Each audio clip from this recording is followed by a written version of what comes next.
আপনি না একটু আগে ভাত খেলেন। দেখি দেখি, মাছ।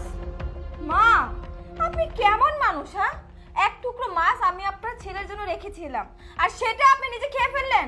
আপনি কেমন মা? কি হয়েছে? তুমি চলে এসেছো, ভালোই করেছো। দেখো তোমার মার কান্নাটা একটু দেখো। আমি তোমার জন্য এক টুকরো মাছ রেখেছিলাম যে তুমি বাসায় আসলে ভাত খাবে, কিন্তু তোমার মা সেটা নিয়ে ভাত খেতে বসেছে। কিন্তু একটু আগে মাকে আমি নিজের হাতে ভাত দিয়েছি, সে আমার সামনে বসে ভাত খেয়েছে। তখন মাছের লেজ দিয়ে ভাত দিয়েছিলাম, এতে নাকি তার পেট ভরেনি, সে আবার মাছের টুকরো নিয়ে ভাত খেতে বসেছে। আমি তাকে তখন বলে দিয়েছিলাম, মা এক টুকরো মাছ আপনার ছেলের জন্য রেখেছি, আপনার ছেলে বাসায় এসে খাবে। কিন্তু না, উনি এমন একজন মা, নিজের ছেলের কথা চিন্তা না করে সারাক্ষণ নিজের পেটের কথা চিন্তা করে।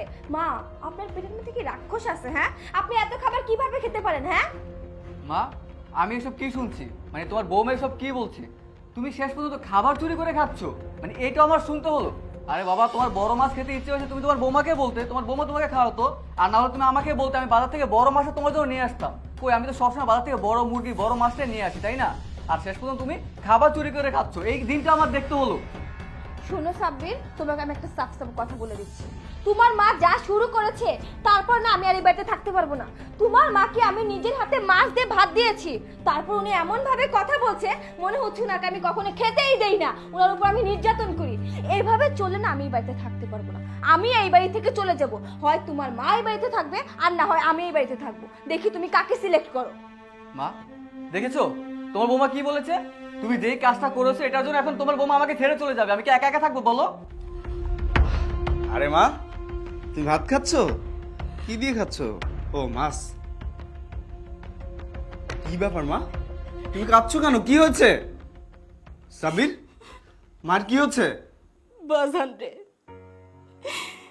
বৌমা আমারে প্রতিদিনই খাইতে দেয়, মাছ দিয়ে খাইতে দেয়, কিন্তু জানিস বাজান, মাছের লেজাটা আমারে দেয়। আমি তো বয়স্ক মানুষ, ঠিক মতো চোখেও দেখি না, লেজায় অনেক কাটা, আমি বাইসা খাইতে পারি না। কিন্তু আমারও তো মনটা চায় আমি একটা মাছের বড় খান্ডা দিয়ে ভাত খাই, মুরগির রান খাই।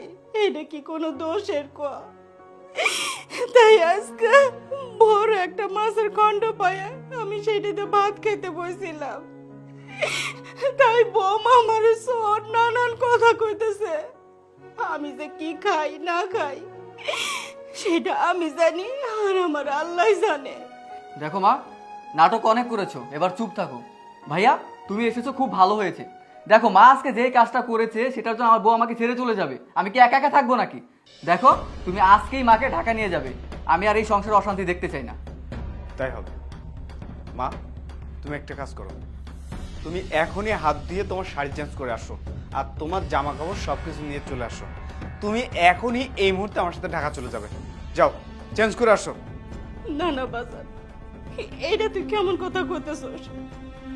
আমি যদি তোর সাথে ঢাকা চলে যাই, তাহলে আমার ছেলে আর বৌমা কেমনে করে থাকবো ক? ও তো আমার ছোট ছেলে, আমি তোরে অনেক ভালোবাসি। মা, তুমি এসব কি বলছো? যারা কিনা তোমাকে ঠিকঠাক ভাবে খেতে দিচ্ছে না, তোমার চোখের পানি ঝরাচ্ছে, তুমি তাদের পক্ষ হয়ে কথা বলছো? তুমি তাদের কথা চিন্তা করছো? একবার তোমার নিজের কথা চিন্তা করছো না?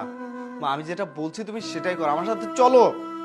না রে ভাষা, আমি যে মা, সন্তানটা যতই অন্যায় করুক, যতই অপবাদ দিক, আমি তো মা, আমি তো ওগো সাথে খারাপ ব্যবহার করতে পারি না।